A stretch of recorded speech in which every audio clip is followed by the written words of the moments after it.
I love a good action game. I'm very partial to the type of combat that's in games like Devil May Cry because it's quick, explosive, and the boss fights can be super cool. When Lost Soul Aside got announced and we saw the first teaser for it, I was immediately hooked because I love hack and slash combat.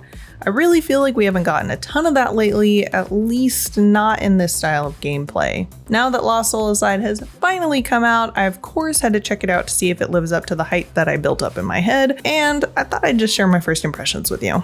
So I didn't realize this, but this game has actually been in development for like 11 years. It started off with just a single developer, but eventually grew to a team of around 40 people, which is still relatively small.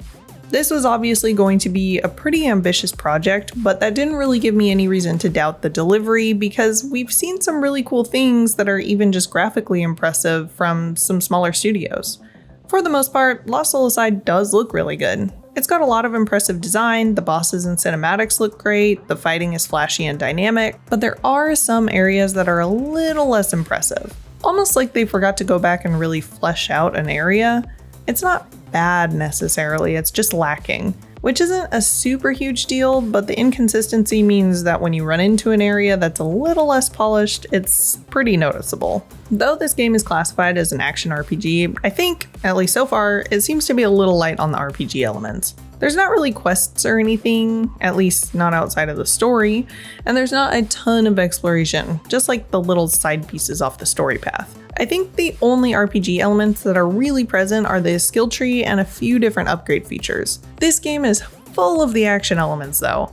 I'm really enjoying the combat, especially after I got in the swing of things. Though the tutorials are obviously optional, I'd recommend doing them so you at least get a feel for the flow of everything, especially with Arena's powers. Once I completed that, I personally found my experience to be a lot smoother.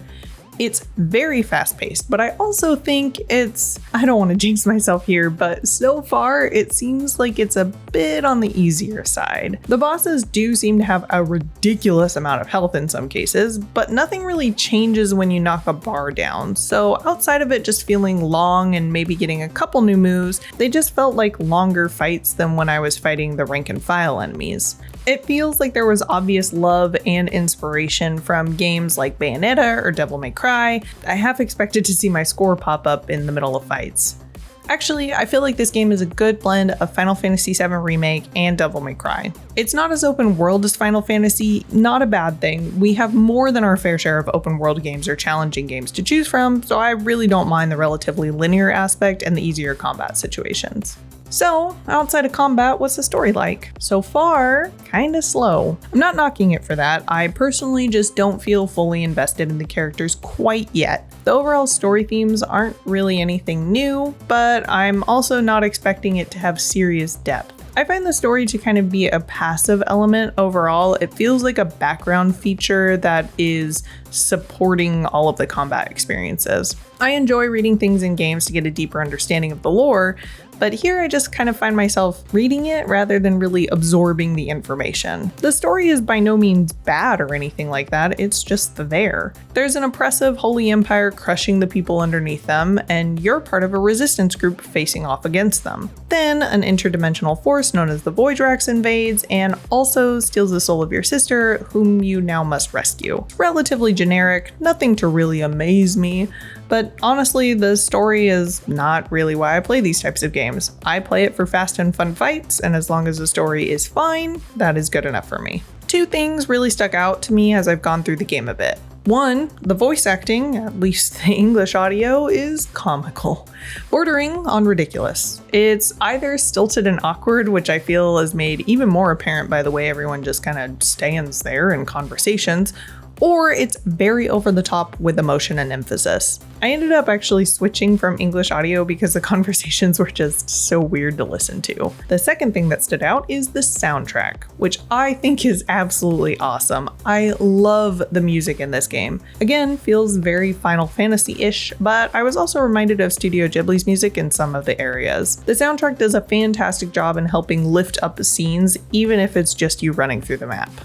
I've played a bit of the game on both PS5 and PC, and I definitely prefer the experience on the PlayStation, if only because I didn't actually experience any crashes on the console. Also, I prefer these games on console anyways, so that wasn't really bothering me. Yes, the game has controller support on PC, but in my head, these are console games. I don't know how to explain that further, so I won't. I've seen the big number of complaints about the performance on PC though. I think this game received a mixed rating on Steam almost immediately. I'm pretty sure by the time this video is up, a performance patch will have been released. I've already seen statements from the devs saying that they were sorry and they were working on it, so I'm guessing it'll release soon. Hopefully that addresses the issues and makes the game an overall smoother experience, because I really do think this game is a lot of fun.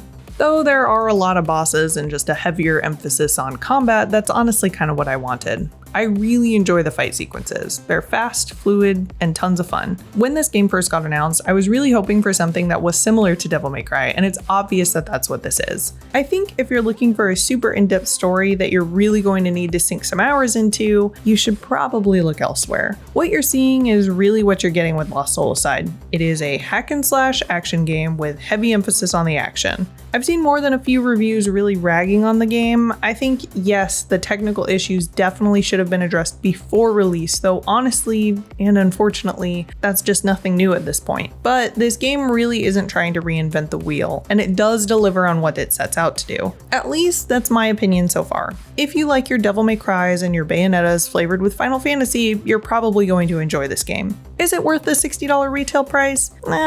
I'm not a game developer and I'm not a publishing company, so I really can't attest to what constitutes a fair price. From a strict consumer perspective, I would say that $40 feels a little more justifiable. I haven't beaten the game yet. As I said, I just wanted to share my first impressions, but I feel like we're sitting at a solid 6.5 out of 10. I don't expect anything to happen that would drastically alter the score or anything, but I am genuinely enjoying my time with it, and that's what I want from a game anyways. Of course, I'd love to hear from you guys. Have you played it yet? What are your thoughts on the game so far, or overall if you've beaten it?